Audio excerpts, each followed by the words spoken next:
Borges decía que tal vez la historia de la humanidad no es sino la historia de 2 o 3 metáforas. No podría decir, tal vez la obra de un escritor no es sino el resultado de 2 o 3 obsesiones. ¿Cuáles son las 2 o 3 obsesiones que vos trabajas en tu obra? Ojalá fueran 2 o 3, al rato no sé si será solo una. Haciendo un recuento de tu obra, yo identifico por lo menos, digamos, 2 grupos más o menos claros. Uno que tal vez incluiría Única mirando al mar, Los Peor y Cierto Azul como una especie de tríptico. Y por otro lado, más recientes, que serían Los Cantos de las Guerras Preventivas y Transhumano, demasiado transhumano. Y efectivamente hay grupos así temáticos que están absolutamente relacionados, y tal vez en este primer grupo en el que hay una constante, estos mundos posibles al margen de un sistema o de un aparato controlador, ¿no? Y en donde cualquiera podría pensar que no es posible sobrevivir, y sin embargo es donde sobrevive, no sé, la mayoría de los seres humanos en este planeta, ¿no? Creo que ahí se ubican estos personajes y ahí empiezan a inventarse una forma de existir. Tú contrapones 2 universos, ¿verdad? Un poco los escenarios que vos construyes, a mí me parece que hay un momento que siempre es clave, que es la ruptura con el mundo oficial, con el mundo normal, un poco la idea esta del identicidio de Momboñombo Monangallo en la primera versión de Única mirando al mar, digamos que es ese acto radical de autoexclusión del universo oficial para poder construir un espacio de humanidad alternativo. Yo creo que esa idea de lanzarse a la basura ya se empieza a materializar así, y se convierte en metáfora de muchas otras formas de romper con esa identidad que nos asignan, ¿no? No sé, pienso por ejemplo en estos personajes de Única mirando al mar, que es el caso de miles y quizás millones de personas que no pueden optar por una dieta vegana o vegetariana. No, hay que comer y hay que sobrevivir y hay que inventarse eso también. En esta novela hay una reflexión alrededor por ejemplo, del asco. ¿Qué es lo que nos da asco? Y dentro de esta vida ya preestablecida, podríamos hacer una lista larguísima de las cosas que nos generan repugnancia, repulsión, asco, y eso no ocurre de este otro lado. Cuando se trata de sobrevivir y los personajes llegan a la conclusión de que el asco es un lujo, ¿no? Digamos, por un lado están estos 2 mundos contrapuestos y la posibilidad de, digamos, dentro de la propia marginalidad, construir un mundo más humano, más vivible. ¿Cómo trabajas, digamos, tus personajes? ¿Cómo los construyes? ¿Por qué es importante para tu narrativa esa construcción de relaciones binarias que además son intergeneracionales o intergénero, y también son relaciones, digamos, muy humanas, muy cálidas, muy afectivas? Creo que estos personajes se solidarizan, se van a encontrar en situaciones sumamente precarias, y solamente juntando esfuerzos, solamente transmitiendo ese conocimiento, pues van a sobrevivir, ¿no? Cuando este personaje llega al basurero, en ese momento pues no tiene ni la más remota posibilidad de sobrevivir. Tiene que aprender, y ese aprendizaje implica prácticamente vaciarse, olvidarse de todo lo que lo constituyó como un sujeto de un sistema, ¿no? Que ya lo había formado en lo que era comestible, no comestible, lo que era bello, lo que era feo, lo que era bueno y lo que era malo, ¿no? Entonces, creo que de esa manera se van constituyendo los grupos. El grupo, por supuesto, gira efectivamente alrededor de la figura de Jerónimo, porque ese es el otro aspecto. O sea, ¿qué pasa entonces con el afecto? ¿Qué pasa con el amor, con el cariño? Yo creo que sin ese elemento ya sí sería absolutamente imposible la supervivencia, ¿no? Si ya tuviéramos que renunciar a eso también, ¿cómo sobreviviríamos, ¿no? ¿En qué se basaría todo acto de solidaridad? Tu literatura no es heroica, no es épica, no, no apunta a la construcción de sujetos revolucionarios que tomen las armas y que conquisten el poder. Es más una acción en la dimensión cotidiana, es una política de vida, es una política de afecto. Y básicamente hay un término que creo que tú usas bastante, que es una política de resistencia. Sí, no, estoy de acuerdo. Yo realmente no creo ya, si alguna vez lo hice, pues hace mucho que no creo en esas luchas vanguardistas, no creo en esa posibilidad de hacer la transformación total, mucho menos en estos tiempos. Yo veo que lo que queda ahora es precisamente esa resistencia, esa supervivencia, esa posibilidad de inventarse una vida al margen. Y creo que la música es una de esas cosas, ¿no? Ya lo ha demostrado históricamente, precisamente pues, en este texto del Desierto Azul, pues, que parte del blues y el jazz, la música fue fundamental en esa supervivencia de los esclavos. En esta novela, estos músicos callejeros, estos músicos que viven en lo que les sobra al sistema, en lo que les sobra a la sociedad, la música es ese elemento cohesivo que lo sostiene, que hace posible generar así como espacios de felicidad y una esperanza, no sé, como la esperanza de seguir vivo para seguir tocando. Yo creo que es la tabla de salvación, efectivamente. Un poco retomando el tema de la música, que a mí me parece muy interesante la incorporación de esa dimensión de lo musical, y ahora tal vez volvemos un poco a estas atmósferas más sinestésicas también en tu literatura. ¿Cuáles son estos saberes, estos afectos que serían necesarios, que serían fundamentales de cultivar y desarrollar en un mundo donde la solidaridad, la ternura, la amistad serían los valores fundamentales, digamos, para construir una vida más humana en contra de esta otra vida de la que ahora también podemos hablar, que es la necropolítica, diríamos, con los términos más actuales.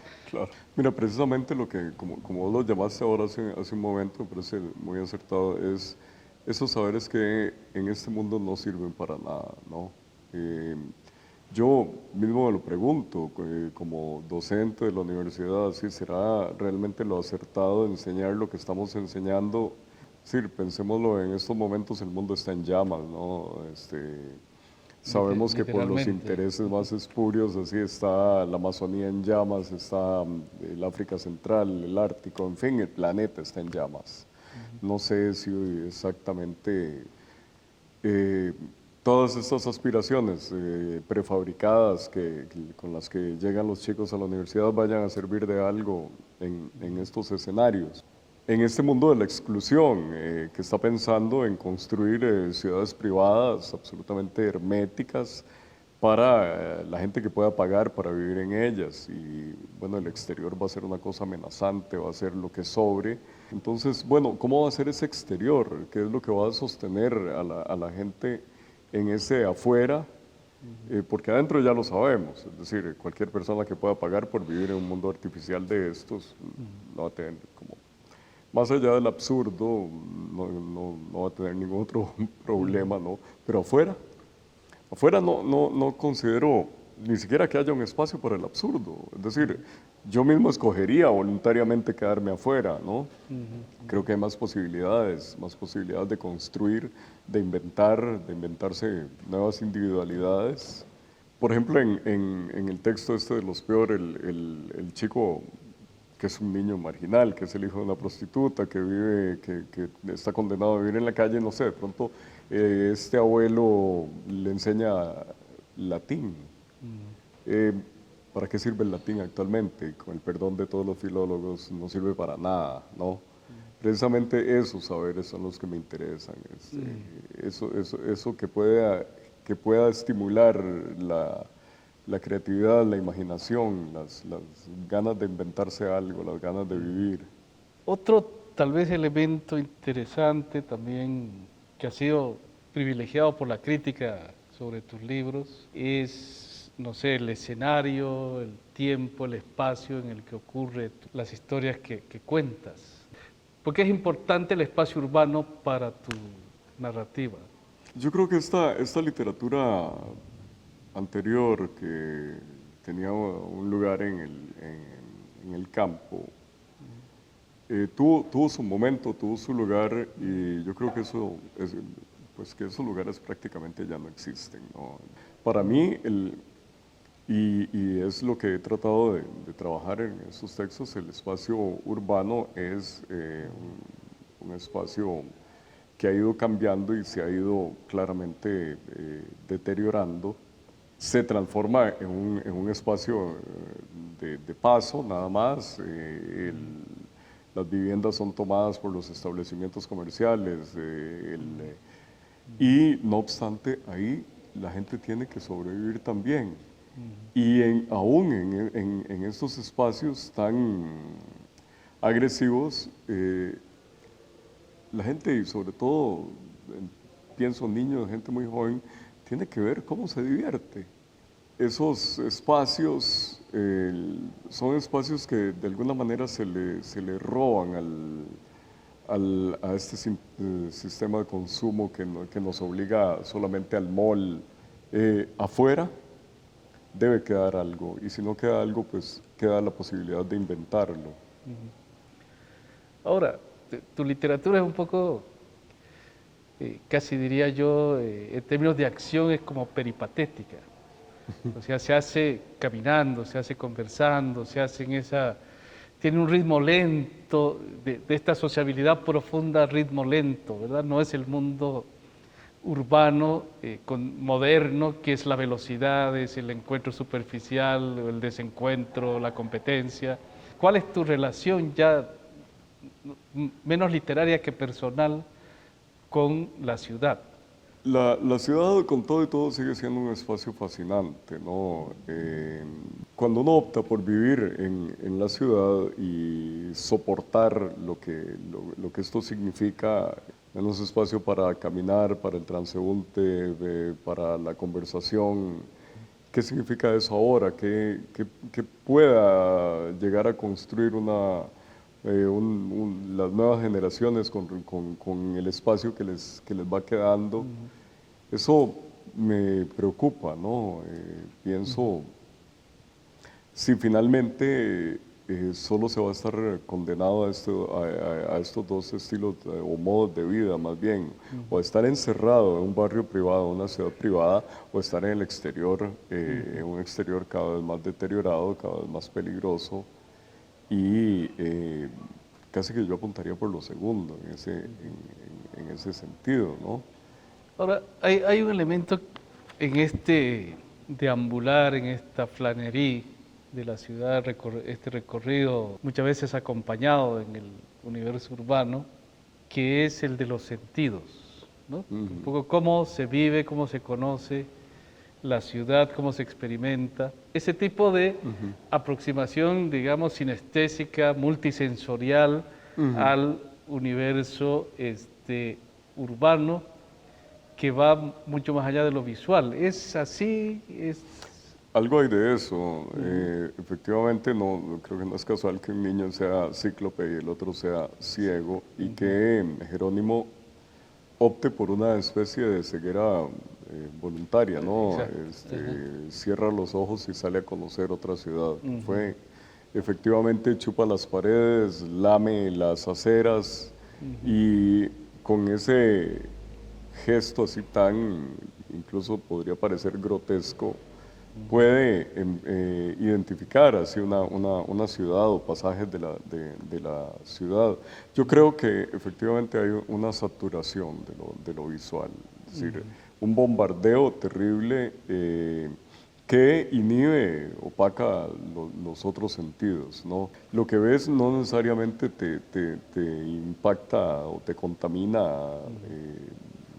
la piel, pero ya esta otra relación, así como de lamer, no digamos lamer que es extremo, pero sí por lo menos tocar, tocar la ciudad y sentir otras texturas, como que ya es algo casi prohibido, ¿no?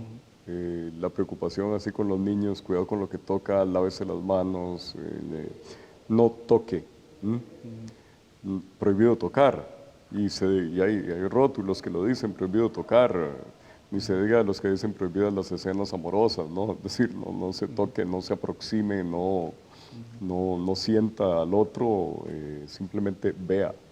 Por ahí decía también Borges, ¿verdad?, que tal vez la historia de la humanidad no es sino la historia de 3 o 4 metáforas. Un poco retomaría eso y te preguntaría cuáles son las 2 o 3 metáforas con las cuales trabajas y más ampliamente, ¿cómo escribes? Muchas veces son los libros y los libros enteros son resultado de una imagen.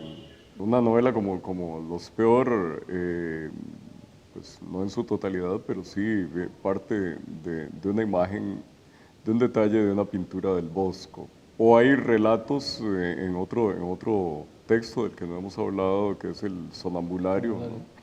En donde el relato parte de una obra de Johann Sebastian Bach o de Claude Debussy, o por ejemplo el Cierto Azul, que es mi obsesión por el jazz, ¿no? Y que parte irremediablemente de la obra de Miles Davis. Y esas imágenes me hacen como buscar la historia, como construir la historia.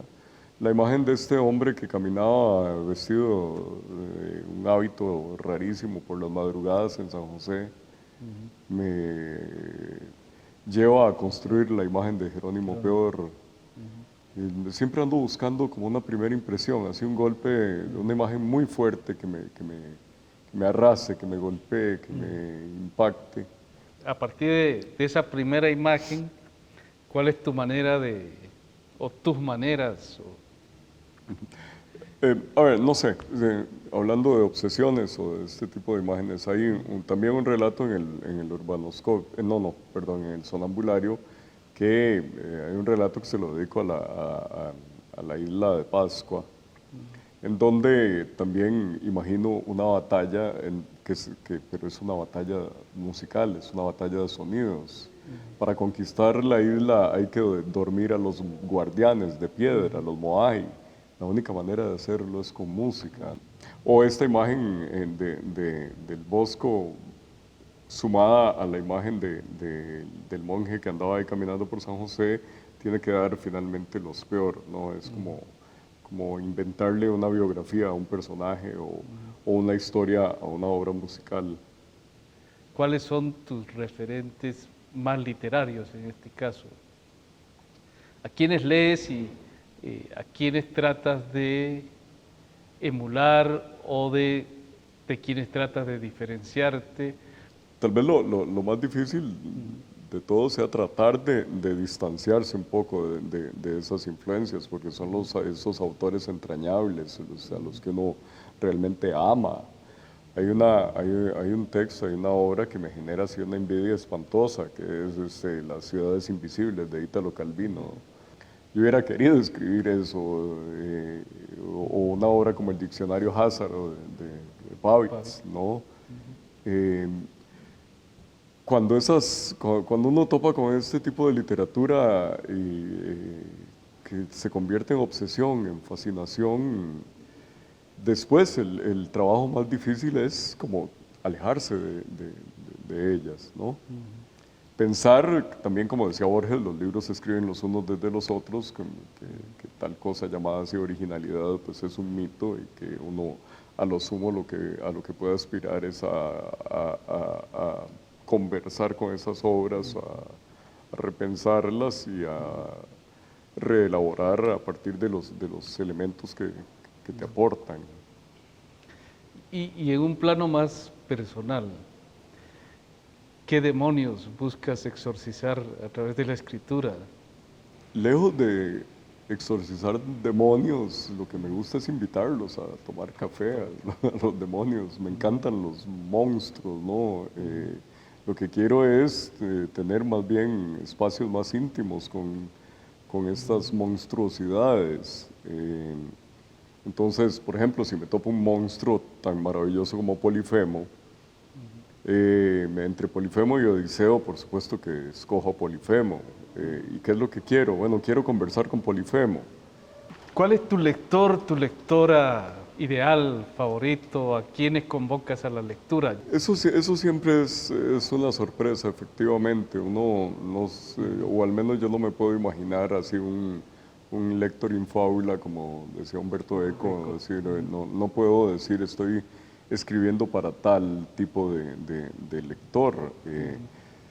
Si el texto atrapa a algún lector, yo me doy por bien pagado, ¿no? A veces sí hay sorpresas y no todas como muy deseables, ¿no? No sé si alguna vez referí la historia de una persona que me llama, una mujer que me llama por teléfono para decirme que necesita urgentemente que la contacte con Jerónimo Peor.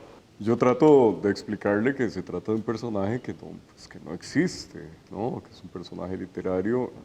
La señora muy decepcionada, muy decepcionada, me dice que ella tenía la esperanza de que Jerónimo Peor pudiera curar a su hermano que estaba muriendo de SIDA. Eso fue un golpe fuerte, que de pronto pensé, bueno, qué tipo de expectativas he creado en una lectora, un lector, ¿no? Pero bueno, no sé, también por otro lado hay lectores que me reclaman porque algún personaje murió. Uno no puede prever esa reacción del lector, siempre es como una, casi diría yo, como una maravilla y creo que ahí efectivamente termina de completarse el acto literario, ¿no? Cuando el otro se tomó el trabajo de leer lo que hiciste, lo que escribiste y también la generosidad de comentártelo, ¿no? Entonces, pues yo diría que mi relación así con los lectores siempre es una agradable sorpresa o una terrible sorpresa, pero una sorpresa, ¿no?